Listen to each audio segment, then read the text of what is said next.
We are here again with Sylvia Browne. Good morning, John. Good morning, Sylvia. Good morning. I'm excited. Yes, John, I'm happy. I love when Sylvia comes through. Yes, Sylvia Browne crossed over in November of 2013. Um, and I remember it very, very clearly because it was just before John broke through. Right. It was just before. Yeah. I was becoming a real professional with my tarot business. I was very popular as a reader online, and I had customers coming to the house. Yeah, I had the works going. She had a regular crystal ball. Yes. Yeah, practically. No, you do have a crystal ball. It's right up there. Yeah, you're right. Still, yeah, it's been too long. Right. So I crossed over, and the first thing we knew each other in life, but when she crossed over, I heard her very clearly, and she said, "You have to pick up the slack, Lena." Right. And I was like, Sylvia, I can't do what you do. And she said, well, if you don't think you can, then you're mistaken, and you will, whether you like it or not, this is your path. Right. Meaning that I'm going to be like a master. I said, I'm not a psychic, Sylvia. And she was like, well, call it what you want, but it's your turn now. And we've been chatting all along ever since. And it's true. Whenever I do have problems or feel anxiety, Sylvia is always a huge help. I never knew about this book. I believe it was published in 2011. And by that time, you know what happened in 2011? Right. Christopher was diagnosed with cancer, and I wasn't really reading, and you took up tarot. You turned inward. You didn't read any more of my books after a certain point. I remember. Right. I didn't have the time. I was a caregiver for Chris, my husband, and I was also learning tarot because really to alleviate anxiety and to see if I could harness my psychic powers to become a better healer, because I was already a certified Reiki. I still can't pronounce it, but I do Reiki. Yes, yes, you are many things, right? And you were taking care of even more animals than you have now. You had two dogs along with the other cats, and yeah, I had a whole sit, and my dog had a broken leg. Oh God, it was just so 2011 when this book was published. I was not looking for books to read. Sylvia, I didn't even know this book existed. Sylvia, John is in this book. She said, get the book. All right, $1.47. How are you going to go better than that? I know the shipping, $3 cost more than the book, $3. But I can't wait. So this book is on the way, and we'll be bringing you. God, we're getting back to reading, John. I can't tell you how happy that makes me. Right. Me too. I feel so much better. And again, we'll be bringing Matthew Perry's book review to you shortly as well. But we're here with Syl. So, what did you want to say this morning, Sylvia? You wanted to talk about the stalker, the woman who's been stalking us online and claiming that for several years now that she is. Actually, it's about 2 years that she's said that she is John Lennon's twin flame, not me. Right. Okay. I guided Lena back to a post from 2 years ago. Lena did not remember this post at all. She's much too busy to remember. Yeah. And it was a post about John having autism and we both were on the spectrum as children, but we were both undiagnosed. John and myself, right. And it makes total sense to me. And it was a form of autism that was exacerbated by acute anxiety as children, brought on by a disturbing family patterns, right? And this woman, who Roxanne is her name, I could say it, right? Yeah, of course. You don't be, we say, oh, she shall remain nameless and all this, but really, she's a menace, and she brings it on herself, and she wants the attention, so she's going to get it now from me. And here's what I told Lena this morning, Roxanne. This is Sylvia. I said, God and Mother, they said they don't want you associating with her. It's not good for you. It just brings you down because of you're an empath. Right, right. But that has nothing to do with me. I can address her, and I will, because I'm your godmother. Right. So Sylvia came in like a pit bull this morning, and she brought me over to that post from this woman who said at the time, she had been stalking and harassing me for about a year already. And then all of a sudden she changed her story and said, I've been to a psychic and they told me that John is my mirror soul. So you're not and I am, or something like that. And Sylvia said, do you remember this post? And I said, to tell you the truth, I don't remember this post of hers, because she did so many. After a time, it just became, I wouldn't look at them. So I can't say I really remember this when she talked about going to a psychic. And Sylvia said, this woman is addicted to charlatan psychics. And it's a hobby for her to involve herself in charlatan psychic activity. And that's why her brain is all over the place. Her brain is just all over the place. So I said, Lena, I would like the opportunity to answer her. Right. So Sylvia wrote the answer. Like, you're a sucker. Like, you know how many people love John Lennon and want to hear from a psychic that John Lennon, they're special to John Lennon? I mean, that never happened to me. Right. It never happened to me. John Lennon, first of all, I only went to one psychic when my husband was sick. And all I wanted to know, is he going to survive? And what can I do to help my husband, Christopher, survive cancer? And that psychic told me, you have to hone your spiritual power. She was wonderful. Yes, John hand selected her for you. Yes, she's like this amazing psychic. She's not well known. I have since referred her to many people. And if anybody wants her information, I can only give it to you privately. But she's in New York.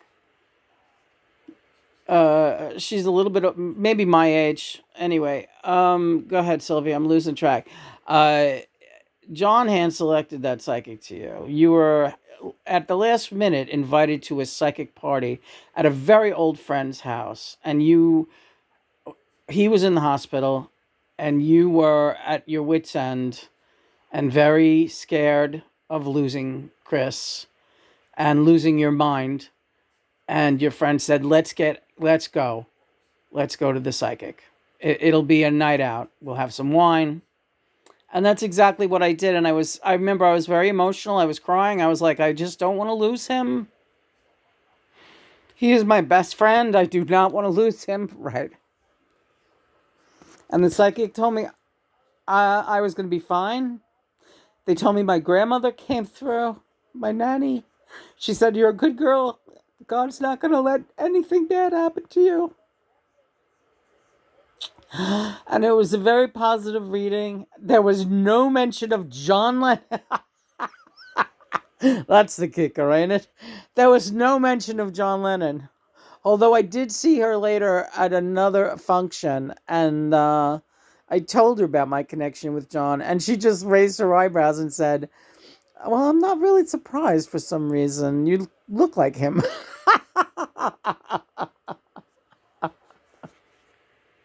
You kind of look like him. But Johnny, yeah, that's all right. All right, so Sylvia, I'm getting emotional. God, so that was in 2011, and that's the only time I went to a psychic like that. And again, they just told me that they spoke with my grandmother, and they advised me to take up tarot. They said I would be a natural, and it would be real good for me, in a contemplative and meditative way, because I had to start focusing my energy, and that I would become a better healer, and that Christopher was going to survive. And at that time, remember, this was stage 4, and Christopher was in extremely dire shape. And he is now cancer free since 2012. Yes, you and John healed him. And then once he was on the road to recovery, uh, John finally felt the path was clear. Christopher's stronger. Now Lena needs me to come through. I'm getting in there now. It's my turn. Right. So this was very bizarre. All of a sudden, I was, in the position of, I was rejoicing. I was glad that my husband was all right. And then my twin flame, John, came through, right? And the nicest, really, surprise about the whole thing is that finding out that in a past life, John and Christopher were very, very close, almost, and they were brothers. That's a whole nother story. They've had past lives together, so it's like the way John put it was, Christopher's been taking care of you for me and keeping you safe, and you've been taking care of each other, and that was the bargain, right? That was the bargain we made before we came down here in this life. But now I'm back, and he's going to step aside in that way. He'll still be with us. We'll be together. We're a family. But you're my wife. Right. Yes, that's exactly what he said. And even more amazingly, Christopher accepted it. Yes, he understood it and accepted it. Because Christopher then realized he had a twin flame on the other side as well. Yes. See, this is a very highly evolved and functional, multidimensional family. And nobody is going to be able to, if they can relate to it, God bless them. But nobody is going to really be able to understand that dynamic unless they really were living it. Unless they are like a deeply empathetic, spiritually evolved individual, they will not understand your dynamic. And so you're going to have people like Roxanne calling you names, making fun of you for channeling, because essentially that's what she does. She makes fun of you and calls you all kinds of names because you're a channel. But meanwhile, she's saying, well, nah, I saw a psychic and John Lennon's my pal. It's like her craziness is allowed. But your amazing multidimensional capabilities, that doesn't register in her brain. Here's my open invitation to her right now, because she watches every single video regardless of what she says. She waits for them to come out. You want to talk to anybody? Here on in, you talk to me, lady. This is Sylvia. And I won't fight with you. In fact, I can be rather dispassionate because I'm removed from this situation. Just think of me as Lena's mother, and we'll be fine. You talk to me. You have something you want to say? You talk to me about it. But you better watch your mouth when you talk about Lena. And, we are really, really keeping an eye on you out here, Roxanne. And here's the other thing that I wanted to say. Your twin flame, Jonathan, is all but finished with trying to figure you out. But that is who you are, quote unquote, communing with. Whenever you feel that you are making a spiritual connection in a romantic way, that is your twin flame. It is not Lena's twin flame. Lena's twin flame is John. You are with a different John. And he won't give up on you, but he wants you to start realizing that. And if you have any questions, feel free to ask. And I'll answer one more question before you even ask it. John Lennon, to you, is a guide. That's what he is to you. And quite frankly, you have had past lives together, but they were not a twin soul connection. You were a younger sister to him in another life. You were also a teacher that he disliked in another life. A school teacher that was very annoying, and he gave you a lot of trouble. Yes. And those were the past lives you experienced with John.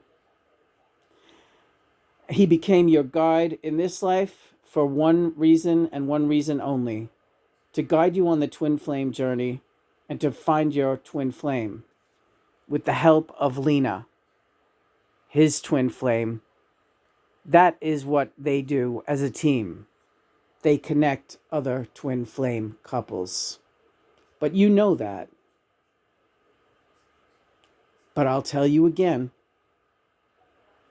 and again and again. Thanks, Sylvia. All right, that's pretty clear. Yeah, that's pretty clear. But it doesn't matter whether she wants to understand it or not. We don't care. This is the story, and she's not going to be I will be speaking to her if she has anything she wants to say. And if I deem what she's saying to be ridiculous, she'll know soon enough. Because most of the time it is. When she talks to you, it's always ridiculous, because it's all fear-based and lie-based and denial-based. So, you're saying something about not being perfect. Yeah, I was not a perfect person, and I was not a flawless psychic. They don't exist. This earth, even to the most talented psychics, this earth, the energy channels can get crossed and screwed up and everything else. And it sure did happen to me. Like I said, I had a couple of doozies where I really made a mistake, and I shouldn't have been on those cases, the crime scene investigations. I bit off more than I could chew. That I was on a fame wheel it became spectacularly bizarre. Oh, Sylvia, don't be so hard on yourself. She's looking at visions of what she looked like toward the end of her life. Well, come on. It showed on my face, the stress and I wasn't happy with my health or my appearance. And I don't wish that on anyone. And certainly not on you, Lena. I don't need you to be getting stressed out and you've never looked for fame, so I'm not worried about that part of it. But what I do want is for you to be enjoying your life with John and getting your shit together. Okay, thanks, Sylvia. Say no more. I will say no more until I say more. Okay. I'm still with Maggie, Yes, Maggie, my little black cat that just crossed over. Sylvia made me jealous yesterday. She said Maggie hangs around her all the time. I'm going to draw you a picture of her later. Oh, I love that idea. You're going to draw me a picture? Yeah, I love to sketch. If you take out your notebook later, I'll draw you a picture of Maggie. That's hysterical. I would love that. Oh, great. How about I do a whole bunch of them? All right, that sounds great. Now that sounds like fun. It does. John, I'm very happy. Lady Sylvia is, and we're going to call you a lady because you are a lady, right? And I can't wait till this book comes. Thank you. I know, I can't wait either. And we'll talk about it too, because as you know, that it was published many years, 10 years ago, 12 years ago. These people are on to different things now. And many of you know what they're up to because you talk to them, right? I can't wait to see the ones that you've talked to and compare our list of celebrities who we talk to. Much the same. It's much the same. All right, I can't wait. Afterlives of the Rich and Famous, Sylvia Browne, and we will be back, John, sometime today. Maybe, maybe not. What? You're not a psychic. You can't tell. No, I'm no psychic. Praise be God and Mother. Thank you for this holy connection. Amen. Amen.